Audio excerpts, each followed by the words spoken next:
Well, welcome back to another episode of In Good Company, where we believe that the best parts in business happen in good company. And today, I have the absolute honor to introduce to you someone who I've known for, I don't even want to say how many years, because it will make me feel so much older than I am. No. But I'm so excited for anyone that is interested in what it's like to be an influencer, what it's like to kind of grow up with social media and really be able to not just build a personal brand, but to really share your story with the world in a really, really powerful way. This is the perfect episode for you. So without further ado, Hailey Ra, how are you? I'm good. How are you? Oh, I'm doing so well. Thank you for coming all the way from New York City just to be in this podcast studio. Of course, it was just for you. I know that that's not true, but I'm still going to accept that. For those that don't know your story, kind of where you grew up, your background, like just give us a little bit of rundown. Sure. I grew up in Rochester. My family moved to Rochester from LA, and my dad started a martial arts school here. Yeah, he did. And so my brothers and I have been doing taekwondo, martial arts all our lives, and that's taken us to many cool places, given us super cool opportunities, and also opened up social media as well. And yeah, now I have like a lot of people who are interested in what I'm doing. Yeah. And I'm currently living in New York City, working full time there, doing content as well, and still training and competing in taekwondo. Amazing. So it seems like you're not super busy. So yeah. No, like I have some, I don't know, like my schedule's like kind of okay. Yeah. All right. That's cool. So there's so many places that we could start, but I want to start because I know your parents. I knew you as a little kid, and now to see you thriving, it's no surprise to me. Talk about what was it like growing up in a family that had this business, this entrepreneurial spirit, where I've got to imagine it's like you're picked up from school, you're scarfing down food to like quickly go and teach a class. Like for those listening that maybe were in a similar experience of that, or maybe they have no clue, what was that like? What was that upbringing like with that entrepreneurial type of family? Oh man, I think it's like always the feeling of there's always something you need to do. So it definitely kept us on our toes.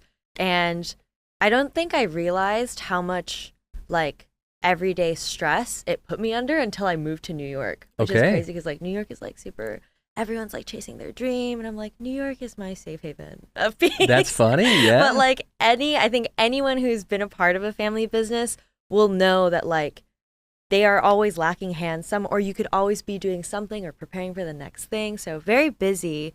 But I'm really thankful for that upbringing. It gave me a lot of drive, or I don't know. I think I'm a big planner now. I like to make sure everything's in place, and I'm kind of like thinking 2-3 steps ahead. So yeah, always on our toes for sure. I love it. Yeah. And what do you think is like one of those attributes that maybe you took from your parents, just maybe you didn't realize it at the time, but just kind of having lived and breathed in that, like what is maybe one word that you would use to describe, I know it's kind of putting you on the spot, of something that you feel like you've gleaned from that upbringing? One word? Passion. I don't think the school would still be here if we didn't have the passion to, and it's not necessarily for martial arts. I think that's the vessel in which we connect with the community. Yeah. But it's the passion to serve the children and the families and the communities that we're a part of. Amazing. Yeah. Yeah. Ever since I've known you, you have always been the person who is bubbly, outgoing, like everybody can be your friend. It's like even, and again, I say this respectfully, like there's some people that can kind of blow up on social media, which we'll get into your journey there. And then it's like, oh baby, I've made it. Like I'm good. I'm not talking about old people. Like I'm good. And even just getting you on the podcast, it's like, you're the same Hailey that you've always been. It's like, you're like, yeah, I'd love to swing by. Like I'm going to be in town and would love to come over, you know? And I think, of course. What is it like maybe for someone listening that there's kind of a negative side of maybe that outgoing personality when you grow up, where it's like, you're talking too much in class. You're not focusing when you need to focus, or there's other things that can pop up. For someone listening that is a little bit of that bubbly type of personality, what advice might you have about them as they pursue their dreams and pursue their careers? This is a really good question. I am very talkative and I love meeting people, but I think it took me some time to reflect on like, why do I do those things? Like, what am I seeking, and like, what are my actions saying? And I don't think I thought too deeply about it growing up, as I didn't think deeply about much things growing up. But leaving home and finally like breaking out of what my usual community was, I was like really having to see how I interact in different social settings. So yeah, I was like, wow, I do a lot of people pleasing. I do a lot of trying to fill the silence because it makes me feel uncomfortable, because I want to make sure they're good, but I don't know if I'm good, but it makes me feel a little bit better. But what if they don't want to talk? Then maybe I shouldn't be talking. So those things were definitely lessons learned once I had more, like, a bigger variety of social experiences. But also at the end of the day, like, stay true to you. Like, don't also water yourself down for the sake of being judged, or like being worried about how you're going to be perceived. I mean, everyone deserves respect and should give respect, but like, if you're just being you and you're not being rude, like, I don't see the harm in that either. Right. Yeah. So let's stay here for a second, because part of the social media stuff that's been happening is, and we talked about this a little bit before the episode, like, you are you, and you are showing up online. And one of the things as a marketing agency that we're seeing is the best performing pieces of content that we can help create are ones where it feels like you're FaceTiming a friend. It's one where you literally feel like that person on the other side of the screen is talking directly to you, and you're just having a conversation. And so when did you kind of start to see your social media taking off, and what happened? Like, just kind of talk through that aha moment of like, I might have something here. Yeah, it was during COVID. Me and my brothers were teaching all of our Taekwondo classes virtually. We did everything over Zoom, but because we were doing everything over Zoom, like, the dojang, the martial arts school, was quiet. Like, there's nothing else to do while we're waiting for like the next class to start and us to hit the next Zoom meeting. So we would just make TikToks because we were bored. And to us, it was just really fun to make them with each other. And I think people really enjoyed seeing our sibling dynamic, like 100%. Us bantering and like poking fun at each other, you know, like pushing each other around. And yeah, I think that was real. And I'm really thankful that connected with the audience. And most of my original content that got a lot more views, still now, to be honest, it's all with my brothers. And I think it's because we're most comfortable being ourselves with each other. We just grew up with each other. And yeah, I realized that the more authentic or genuine you are in front of the camera, like, the audience is not dumb anymore. I think it's really easy for the audience to recognize, oh, this is a paid collaboration, even if it doesn't have the little tag on it anymore. They know if you really mean it, and that's what they want, is genuine connection. 100%. And I think that's the one thing that will never change. We can talk about AI, we can talk about all the things that are constantly being fed to us as, oh man, things are changing and here's what's happening. But if you think about marketing or any type of messaging that's ever existed, all the way back to newspaper, radio, all of those days, human connection is what people crave. It's what people want to connect with. And I love that you brought up your siblings, because who knows who's on the other side of that TikTok? Like, maybe their brother passed away. Maybe they had a terrible relationship with their sibling. And maybe you doing martial arts in front of them, but goofing around with your siblings, it just like awakens something in their spirit of, oh, that's great. You know? And again, you just don't know. And I think, know. That's the beauty. So having such a strong relationship with your siblings and your parents, and then obviously being such a substantial part of all that they've built and you guys have built here in Rochester, how hard was it to feel like, okay, it's time for Hailey, not the unit. Like it's time for Hailey to go pursue the thing that God has put her on this planet to pursue and make that jump to New York City. How hard was that? It was extremely difficult. I think that's like probably the hardest thing I ever had to do. It's still something that like I'll feel guilty about. But we're working through that. It's a work in progress. We're working through it. But initially, like I think but it also, it gave me so many, I mean, working with my family and everything that we've done here in Rochester, I think we are incredibly blessed. And I'm so thankful for all the good things, though, however, made it really hard for me to acknowledge the struggles that I had while going through that process. Yeah. And also, I didn't have an identity outside of my family because everything that we did was as a family. It was always the Ra family. Oh, like Agape, Black Belt Center, the school, and Hailey, Luke, and Matthew. So it's like, okay, I'm just part of this. So the idea of me leaving, I mean, I knew I needed to do it, but it was so scary because I was like, well, who am I without the unit that I've always functioned as a member of? But I went to New York and I went to finish my undergrad. I did my first 2 years online because of COVID. Yeah. Ugh.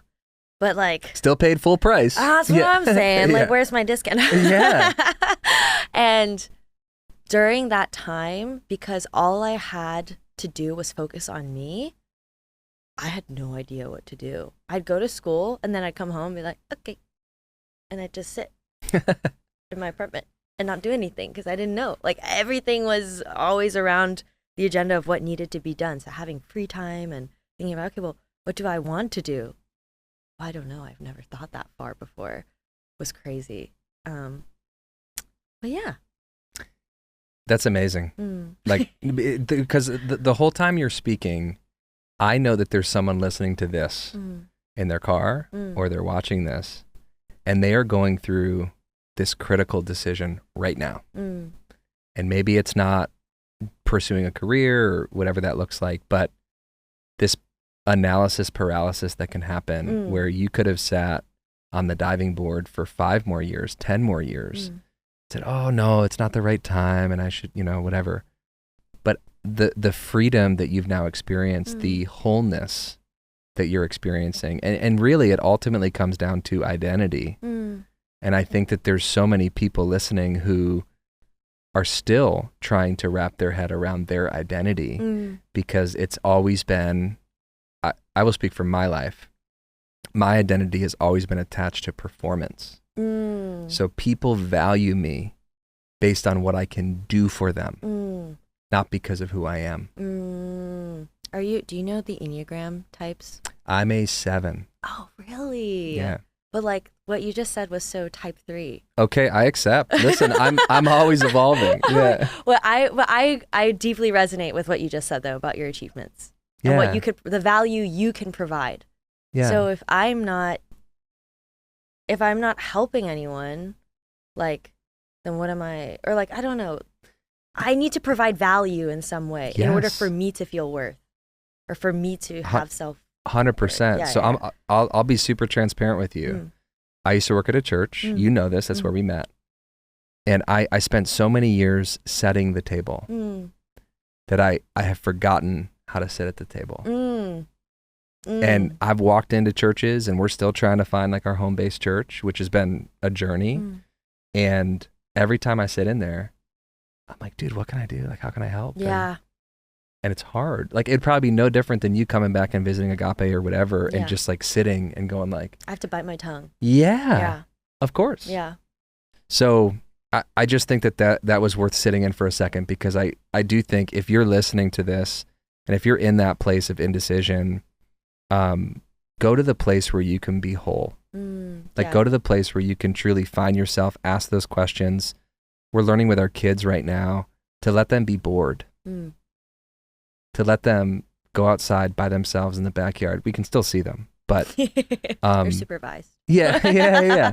But like, go be bored. Like, go play on the swing set. Go find bugs. Go, use your imagination. Yeah. Like, live a little.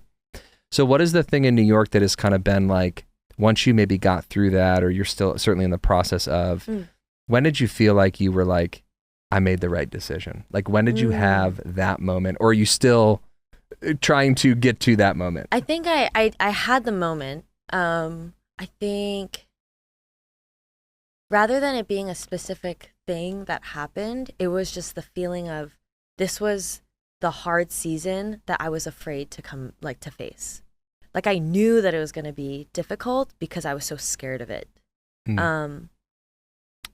Yeah. So, I mean, I'm not scared anymore. Yeah. Thankfully. But yeah. that doesn't mean that it's like still not hard sometimes. But I think I knew it was the right decision when I knew that I was practicing advocating for myself, getting better at thinking about what is my dream, what do I want to do, and then not feeling any guilt about it or not feeling reluctant to have those thoughts. Now it's like, okay, like when I think about what do I want to do, it doesn't feel like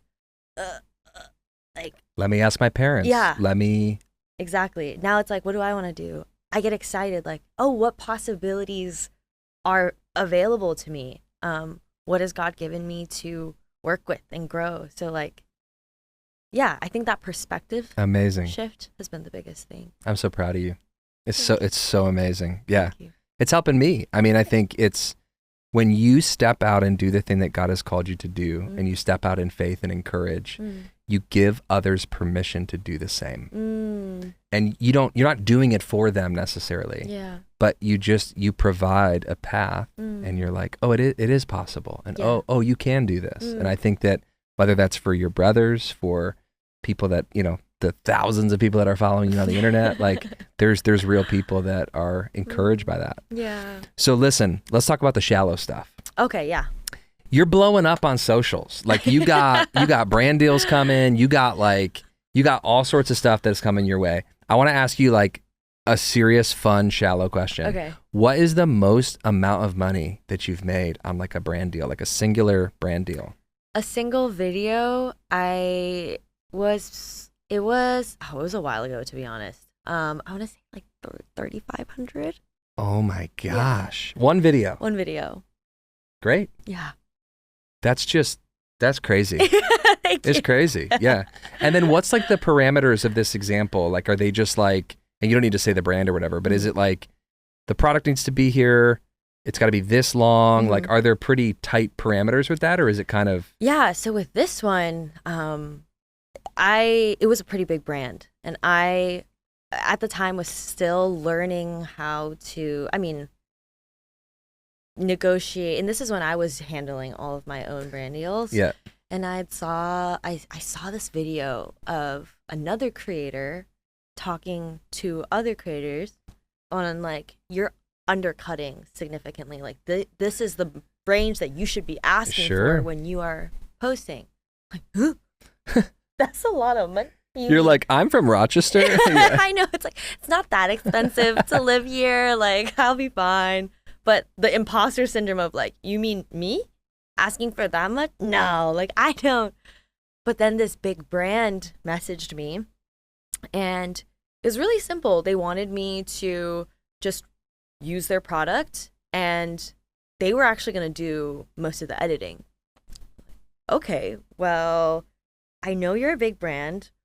Worst comes to worst, I throw out this huge number, you say no, and then I just go back to you with my regular rate, which is like a fraction of the cost, right? And to my surprise, they just said yes. And I was like, oh. Dang, I should have asked for more. Oh, yeah. no, literally. Yeah. So the parameters weren't super tight either, which was like, genuinely, I think that was just a God being like, come on, like, love it. You're good. Like, don't like back down or don't be shy from it. But the imposter syndrome is real every day. We fight it every day. Yeah, I get that. So now that you have, I guess, kind of danced in that a little bit now of like, you've probably had more of those type of conversations. Obviously you have a team that now can support you in that. Do you feel like you're like, I know you're fighting the imposter syndrome, but do you feel like you've been able to show up now where you feel like you can have those conversations, you know your worth, you know your value? Yeah, definitely. And because I have a more like grounded sense of like, okay, this is the value that I provide, and I shouldn't be afraid to share that and be confident in that. If they're not willing to meet me there or at least negotiate, then okay, then I don't think we're a fit. And that's okay. That doesn't mean that there's any beef. It's just, we're just not a good fit. And can circle back if there's another thing that comes up. Yeah. Are there any brands like that that you feel like maybe it's a specific product that you're just not actually into, or it's like, I don't just like believe in their core values, or like, have you ever had any of those run-ins where you're like, I have had many of those, and I think I always felt like a little bit of a, like a, and if I feel that, I won't move forward with it. Because knowing that my audience is mainly younger girls, like, I'm thinking, would I tell this to my younger sister? Would I tell her that she should use this? Would I feel comfortable with her using this? Or, whatever, subscribing to services or, using the product, right? Like, if I don't feel good about sharing that and attaching my name to it, I won't. Great. Yeah. What would you say is maybe a common misconception that businesses have with working with influencers? Quickly, as you're thinking, one of the things that I've seen is businesses will try to put so many parameters on an influencer, and then here's what happens. It's what you said earlier. Their following that they've worked so hard to build trust and rapport with immediately know that this is a paid ad. They clock it. Yeah. Immediately. And so businesses have such a hard time trusting an influencer. It's like, well, what if they use the product wrong? What if they mispronounce something? What if, whatever? So they try to put all the parameters on, and then it actually doesn't perform the way that they want it to. Yeah, totally. I think it's really important you're reaching out to an influencer because you want to connect with their audience, right? Which they already know how to do. So for them to be able to do it in a way that's most natural is going to be the biggest value they can provide. I get wanting to highlight this feature and this feature and this feature or whatever it is. But I think that the more creative freedom, at least in my personal experience, I've had, the quality of the video and the engagement from the content is so much higher. Yeah. Because it doesn't feel like I'm like an infomercial. There's so many collaborations where it's like, we need you to say this exact line. Which, it depends on what the line is, but sometimes it's just like, that is just not part of my regular vernacular. Like, I'm not going to use that word, but like, if you really, really want me to, I guess I will. It has to feel like you said, like you're FaceTiming your friend. Right. Yeah. Yeah, it's great. It's great advice. And if you run a business and the influencer wave, again, I know we're in Rochester, but it's coming, and it's not just the big influencers. There's micro influencers, all sorts of things, right? Yeah, I think the wave is coming, and I think businesses need to know that you're the one that has built that trust. And so if you're trying to jump on the tails of that, don't micromanage it. Let that thing fly. And it's actually no different than old school product placement in movies and TV shows where you've got a Wegman cereal box in the back of like an episode of Friends or something. Yeah. It is the same concept and idea in influencer. Social media is today's TV. I mean, this is what people are consuming. Yeah. Yeah, I think it's so awesome to have seen your story unfold, and I'm excited to see where it continues to go. We have a part of our podcast called Fails of the Week. Okay. And it doesn't have to be from this week, but it's very easy for people to see everybody's highlight reel and to not actually see some of the issues or missteps that we take along the way, because we're usually not promoting those things. Have there been anything in the influencer side or the Taekwondo side where you're like, this was a huge fail? Yeah. It's a totally funny story. I have to share this. Funny? Doesn't have to be funny necessarily, but... Well, I have many of fails. It's just like, which one do I want to expose? Well, I mean, we just had a few really intense days of training. And like, just to give you context, in the taekwondo space, once you hit so the age division I'm in is called senior. It's 18 to 30 years old. But most people like stop at like 20. Like once you're like in college, Okay. like the number of competitors significantly drops. A lot of people do taekwondo to like, as you do with most other sports, is you want to get into a good college and Sure. right? So I'm currently 24. And that is like very old Okay. for Yeah, you're super old. Yeah. it's for the division. I'm not old, right? Please no. But my teammates are all one of them is 17, turning 18. And then the other two are 4 or 5 years younger than me. I'm the oldest. You're the elder. I'm the elder. And honestly, they call me auntie. They don't call me anymore, but it's okay.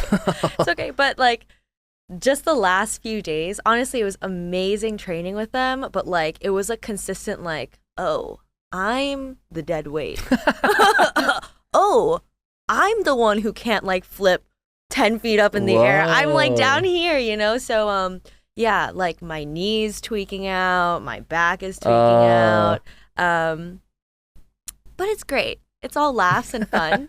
It's great. It's just like, but I think it's at a point where like I can continue to train, but like I don't know how much more resilient my body is. I don't think it's gonna get more resilient. I think it's gonna get less resilient from here.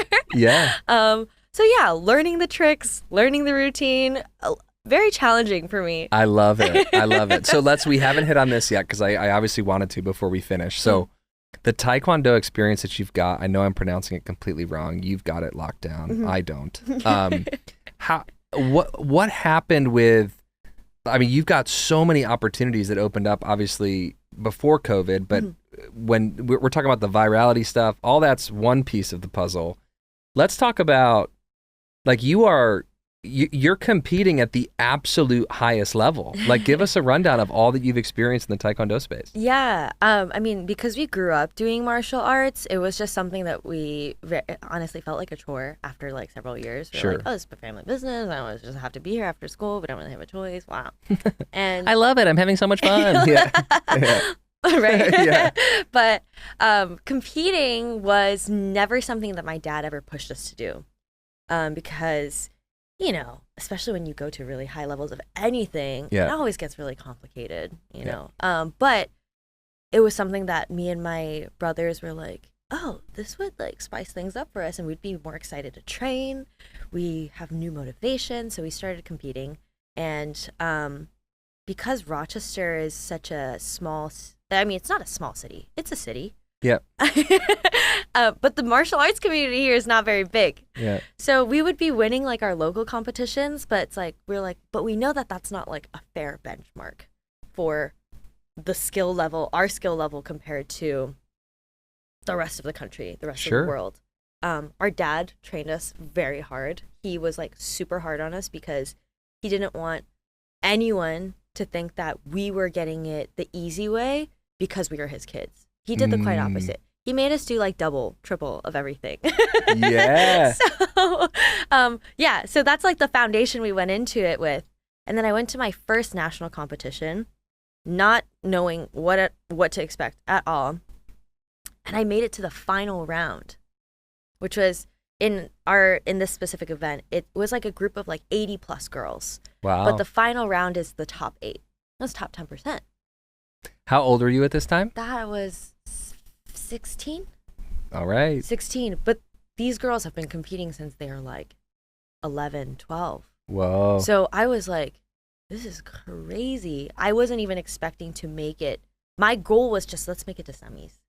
And then I will be content. And then I made it to top 8. I was like, oh my gosh, this is so cool. And then that's when we really started buckling down. Got it. Training, continuing to compete at the higher levels. But like, yeah, at that point, it's like I'm not the only good one. Everyone is so good. But yeah. So that experience is incredible, and obviously the vast majority of us listening to this will not, unfortunately, be able. I don't know. I don't know if there's a 36-year-old division, but I'd be happy to get started. There is.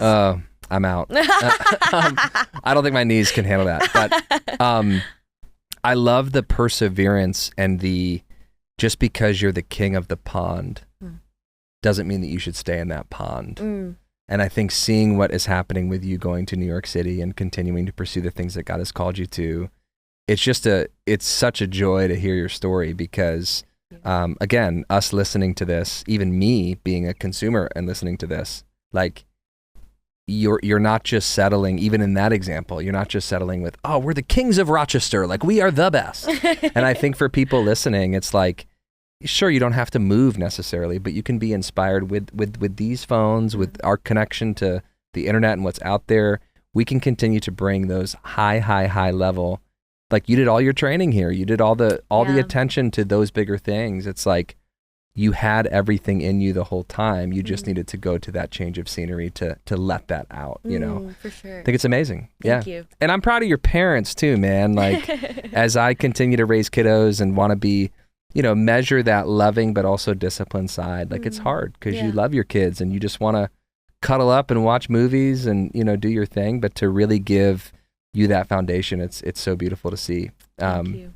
So what do you got going now? What is like fresh cooking? Like what are you most excited about with the city? You know, even give me like, I mean, we'll get into some rapid fire hot seat questions in a second, but yeah, I mean, you've lived there now, so it's one thing to visit. Yeah. Like my family and I are going down for Thanksgiving, second year in a row, doing the parade, like the whole deal. So fun. So we love it. We love visiting, but to live there, very, very different. Yes. So now that you're settled in, like what's the vibe? What are we doing? It took a while to settle in. Yeah. The MTA, the subways from Rochester, crazy. But no, they're not scary anymore. Okay. I know how to get from point A to point B without many detours. Yeah, I'm just working full time. Honestly, just taking it day by day. I think New York City is so cool because I mean, if you want to do something, you could just go out and do it. Like you have everything readily available to you. So I also think it's a great place to be because it doesn't give you any excuses.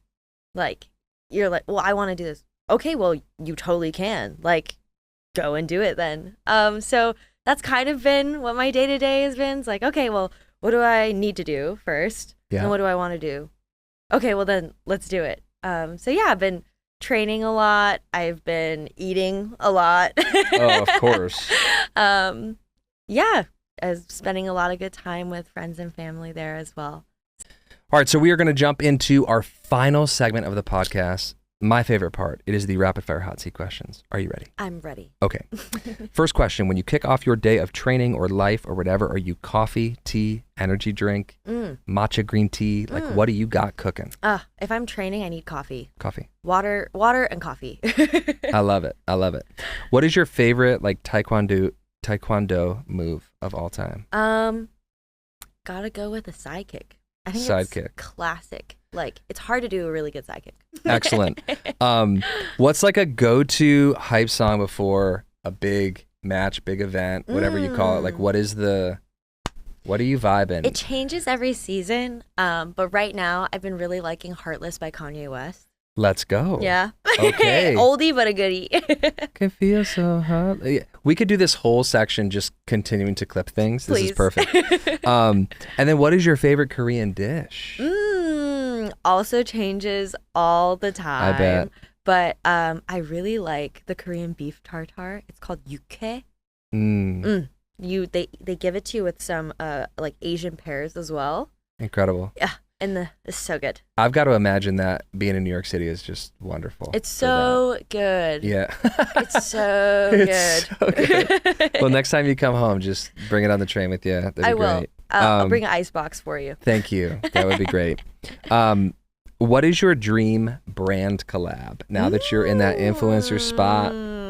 I was asked this recently, and over like a few months ago, I watched the F1 movie for the first time, and I know nothing about F1, but I know that if they ever reached out to me, I'm screaming and crying and I'm saying yes. Let's go. Yeah, F1 would be so cool. Or like maybe Adidas. Yeah? Adidas would be super cool. Like if they are doing like a Taekwondo merch line. Whoa. Hit me up. You heard it. You heard it here. Adidas. Someone from Adidas, hit us up. Yeah. My last question, my absolute favorite one that I reserve for only special guests. Ooh. What are you, Hailey Ra, most proud of? This is an intense question. I know. That's why I said I only select this for specific special guests. What am I most proud of? I'm most proud of... Does it have to be something that I did? No. I might cry answering this question. Please do. I'm most proud of my brothers. Yeah, that's my answer. I think we've gone through so much together, but they're both like, they're so cool. And they're so great. And like, I think they are like so good at so many things that I'm really bad at. So... And I don't know how they do it. They're just so, like, grounded and strong. Oh my gosh, this is so embarrassing. Luke, Matt, if you're watching this, I'm not crying talking about No. it. This is actually really good for you, Hailey, because, like, around Christmas time or your birthday, we now have this clip of you saying how much you love your brothers. I'm going to reuse this clip forever. I'm happy to, now that I know your rates, I'm happy to sell it to you. This is great. I will use that against you. But yeah. That's so beautiful. Thanks. And I've got a little boy and a little girl at home, and my wife and I are always constantly just trying to ensure that they're doing things together, that they are building memories together. And as a parent, it's just beautiful to hear you talk that highly about your brothers. It's amazing. Only just this once. Okay, yeah, just one time. Thank you. Cut the tape. And hey, thank you so much for coming. Thanks for being here. And thank you guys for tuning in to another episode of In Good Company, where we really do believe that the best parts in business happen in good company. Take care. Thanks for listening to In Good Company. Be sure to subscribe wherever you heard this podcast so you never miss a future episode. For more information or to connect with Mike, visit him online at thomasmediagroup.co or on Instagram at Michael L. Thomas. Thanks again for listening, and remember, the best of business happens in good company. We'll see you next time.